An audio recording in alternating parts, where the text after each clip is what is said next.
Hey, it's Katherine from Brandequip Designs, and I want to talk to you a little bit today about your website content, or your copy, I should say. Now, there is a difference between website copy and website content, or content in general. Content is typically the stuff that you write for your website on an ongoing basis, like your blog posts, or portfolios, or testimonials, or something. That's content. Same could be said for social media, your social media posts and stuff like that. That's content for your brand, for your business. However, copy is something that it doesn't change as much. It stays in the same area. It's more like, the home page of your website or the service page of your website. That's more like the copy that I'm going to be talking to you about today. I just want to make that quick distinction before we get into this because what I've noticed is that we're apologizing too much with our website copy.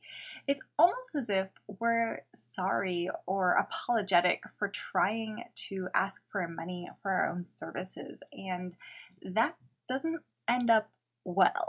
That's not really a good thing to have happen, and it's not always super obvious, but I find that a lot of times copy is apologetic. When it's longer, it's almost as if you're trying to just like apologize for having to, ask for this money, and you're trying to justify it and stuff and rationalize away the price. In fact, those are what I have come to define as my 3 don'ts of writing website copy. I came up with them with a business buddy of mine when I was rewriting my own website content during the rebrand from Lavish Craft to Brandequip Designs, and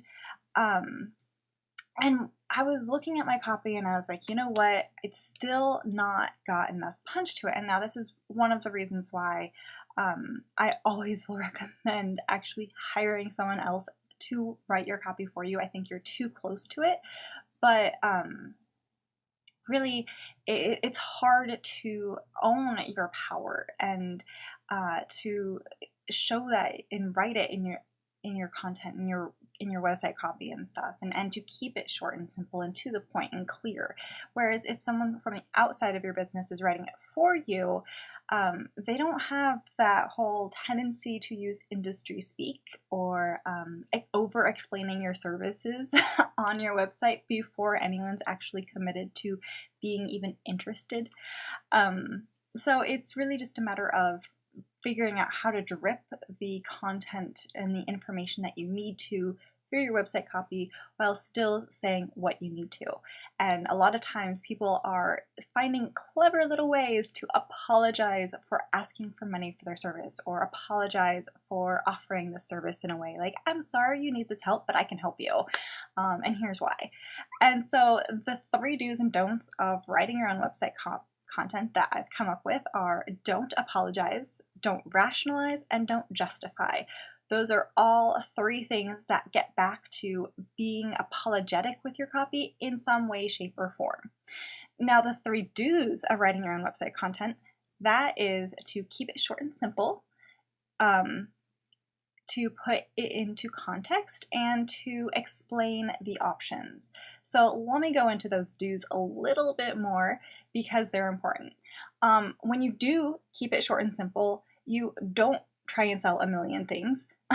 You sell one. You're not trying to say you're like a lemonade stand, right? I actually shared a little cartoon of this that I found on my Facebook page recently. But say you're trying to sell, you have a lemonade stand and someone comes up to buy lemonade, but you're like, oh, well, I'm not just selling lemonade, I'm also selling this idea, this lifestyle brand and stuff. And so when you buy the lemonade, you're buying into this lifestyle brand.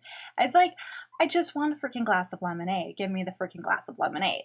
So you don't want to try and sell a million things. You don't want to try and push a bunch of stuff down our throats. You just want to keep it short and to the point. We're here for a reason, and your job with your content, with your website copy, I should say, is to help me identify if you can help me with my problem. Okay, so you do want to keep it short and simple by keeping it clear and focused on selling one main thing. You do want to put it into context. to help make the value of what you're selling and offering real. So you don't just talk about, how much time it takes for you to do this. So like the value of your time. You want to talk about the value to the customer of having this problem solved. What can they do as a result of your service, as a result of the final product that you are offering them? Now that's really important to keep in mind because it's like what everyone wants to hear about. We don't need to know all the little details that go into, how this work is going to happen, especially when we're first getting introduced to the work that you're doing. Maybe when you guys decide to work together and enter into an agreement, you send them a little more of a detail, like a timeline as to how things will be working, what's going to be covered is probably something that you should talk about beforehand, and in the contract should be covered with, what this service includes, what it does not include, that kind of thing. But when you're first introducing the service to them, it doesn't need to be on there. It's a bit overwhelming. So you need to put it into context in that you explain or you kind of provide situations or examples of how your client can take the results of your service and make their life better. How will their life be better as a result of your service? That is what you should be writing about. And finally, the third do that I already mentioned is to explain the options. So you want to make sure that they understand what it is that you're actually offering without it getting overwhelming. So again, this ties back into the other two of keeping it short and simple and putting things into context. But I just want to make sure that you understand it's important to explain what their options are for working with you. Now, I do say offer one thing. You offer one solution. So for myself, I do brand design.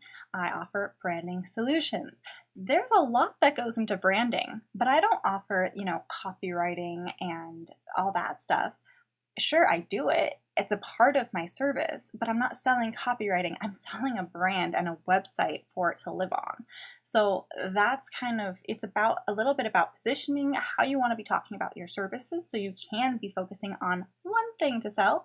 And it's another thing to really be talking a bit about, or it's also about editing and limiting what it is that you are selling and talking about. So you curate a service so you can sell one thing. That one thing might have different aspects of different services. So rather than letting them pick and choose which services they want to choose from you, you give them a package. It's like, this is all done. This is everything you need to get from point A to point B, and I'm going to help you get there with this service, and this is how.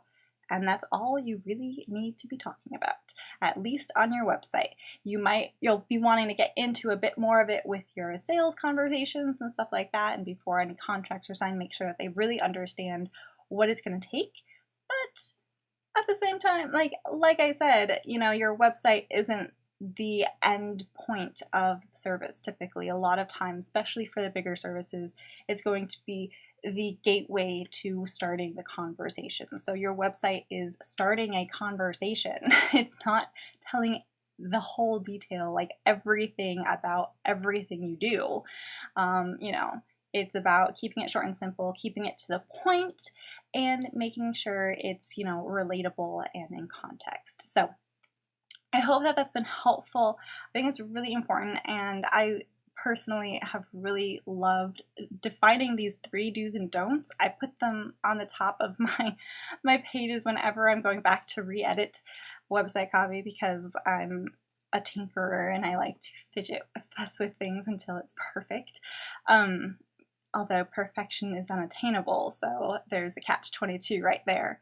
So anyway, I highly recommend that you employ these. Remember, don't apologize with your copy, and apologizing is don't apologize, don't rationalize, and don't justify, but do keep it short and simple, do put it into context, and do explain the options. Okay, so that is it. Again, this is Katherine from Brandequip Designs. You can find me over at thebrandequip.com if you're interested in learning more about what I do or finding some of the articles that I am offering or talking about branding, because let's face it, that's what I do, is what I like to talk about.